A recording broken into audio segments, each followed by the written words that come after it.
Mesdames et messieurs, bonsoir. Nos programmes en langue française commencent maintenant. J'ai le plaisir de vous tenir compagnie jusqu'à 20h, heure locale du Caire. Tout de suite, un journal complet qui vous est présenté par Yara Choucha et moi-même, Ashraf Massoud. Bonsoir Yara. Bonsoir Ashraf, bonsoir tout le monde. Et voici les principaux titres. Le président Abdel Fattah el-Sisi ordonne que la Banque centrale continue de fournir les exigences nécessaires à la production et à l'industrie. Mostafa Madbouli inaugure la 3e édition du Salon et de l'Exposition internationale des industries.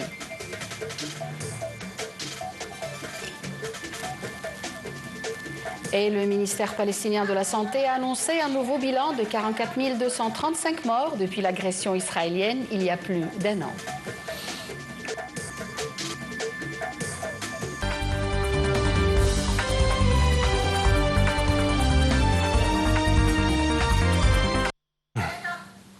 Le président Abdel Fattah el-Sisi a ordonné que la Banque centrale et le système bancaire continuent de fournir les exigences nécessaires à la production et à l'industrie dans les secteurs prioritaires, contribuant ainsi à renforcer la croissance économique globale en Égypte.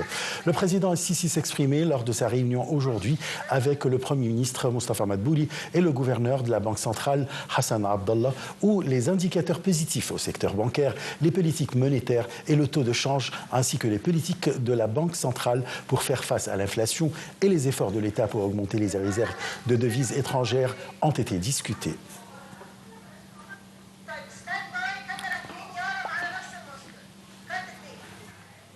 Le président Abdel Fattah el-Sisi a publié un décret présidentiel de former le Conseil suprême de régulation des médias dirigé par Khaled Abdelaziz.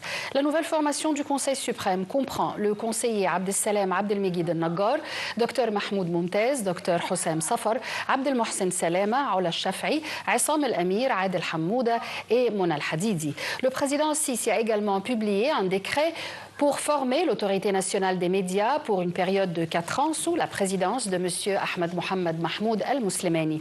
La nouvelle formation de l'autorité nationale comprend le conseiller Ahmed Makram, Khaled Mohamed Noufel, Walid Zakaria, Osama Kamal, Riham Eddib, Hala Hashish, Sami Saadoun et Safiya Youssef. Le chef de l'État a d'autre part publié un décret pour former l'autorité nationale de la presse pour une période de 4 ans sous la présidence de Abdel Sadiq Mohamed Al-Shourbaghi et avec le membership du conseiller Mahmoud Ammar, Yasser Sobhi, Ala Eddin Sabit, Amr El-Khayyat, Hamdi Rizq, Osama Abou Basha, Sameh Rizqallah et Sahar Al-Gahara.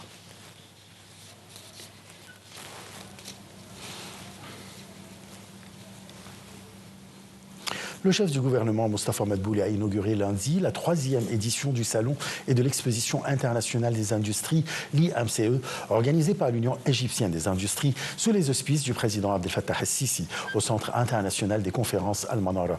Au moins 18 secteurs industriels participent à ce salon qui doit durer jusqu'au 27 novembre. Parmi les objectifs de ce salon figurent des initiatives de partenariat internationaux entre les grandes entités industrielles dans le but de réaliser le développement économique durable. Le salon doit, entre autres, discuter les défis auxquels fait face le secteur industriel et des mécanismes requis pour garantir une transformation souple vers un futur industriel fort.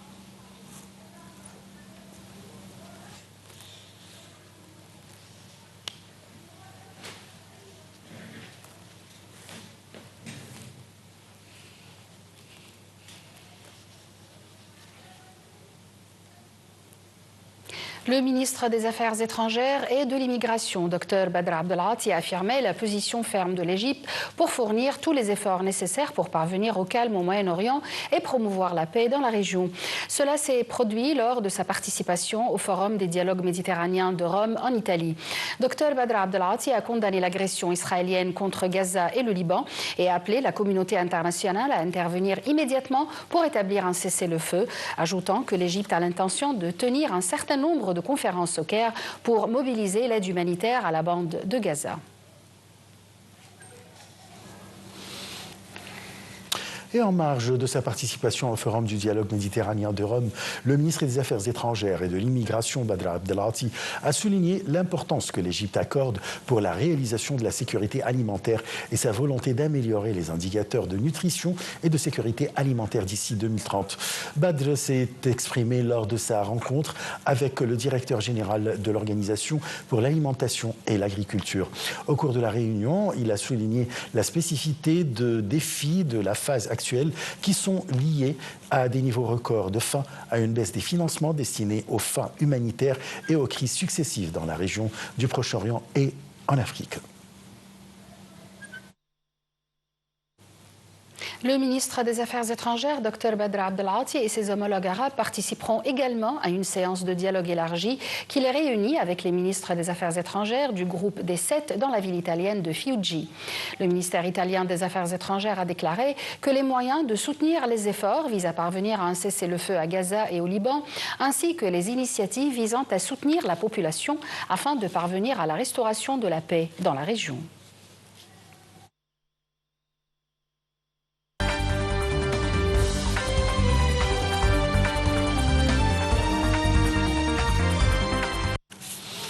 Le secrétaire général de la Ligue arabe, Ahmed Aboulghita, a mis en garde contre le danger de l'escalade israélienne qui risque de déclencher une guerre régionale d'envergure, menaçant la stabilité et la sécurité de la région. Aboulghita a déclaré devant le Forum du dialogue méditerranéen de Rome qu'Israël essayait de réaliser l'impossible, soulignant que l'État israélien cherche à mener des guerres meurtrières à Gaza, en Cisjordanie et au Liban. Ahmed Aboulghita a ajouté que les Palestiniens payent un prix cher pour la guerre israélienne à Gaza et en Cisjordanie, en proie aux agressions israéliennes, aux perquisitions quotidiennes et aux arrestations au cours d'un an. Enfin, le secrétaire général de la Ligue arabe a souligné qu'Israël s'empare de 82% du territoire palestinien et tente de prendre le contrôle de 18% sous prétexte de l'autodéfense. 7 Palestiniens ont été tués, une dizaine ont été blessés à la suite d'un bombardement israélien contre des régions dans la bande de Gaza. Des sources médicales palestiniennes ont rapporté que 5 autres Palestiniens ont été tués et plusieurs autres blessés lors d'une frappe israélienne contre un rassemblement palestinien dans la région de Jabalia al-Nazla, au nord de la bande de Gaza. Le ministère de la Santé palestinien à Gaza a annoncé un nouveau bilan de 44 235 morts dans le territoire palestinien depuis le début de l'agression israélienne il y a plus d'1 an. Selon le communiqué du ministère de la Santé, au moins 24 personnes ont été tuées ces dernières 24 heures dans un communiqué et 104 638 personnes avaient été blessées dans la bande de Gaza depuis le début de la guerre le 7 octobre 2023.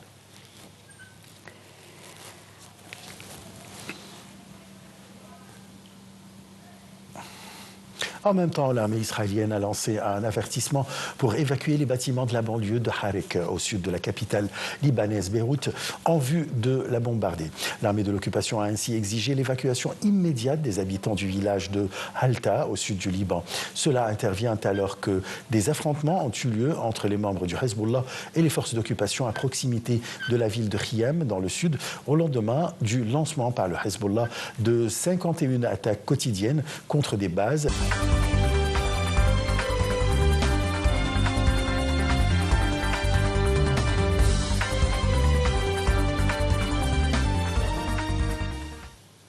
Et en économie, les indices de la Bourse du Caire ont enregistré des reculs collectifs au terme des échanges d'aujourd'hui, affectés par des opérations de vente de la part des institutions et des fonds d'investissement locaux et des investisseurs individuels arabes et étrangers contre des opérations d'achat de la part des institutions arabes et étrangers.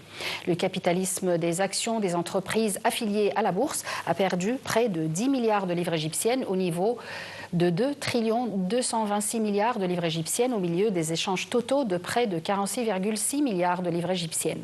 L'indice principal EGX 30 a chuté de 0,42% au niveau de 30 270 points, tandis que les indices secondaires EGX 70 et EGX 100 ont respectivement reculé de 0,42% et 0,51%.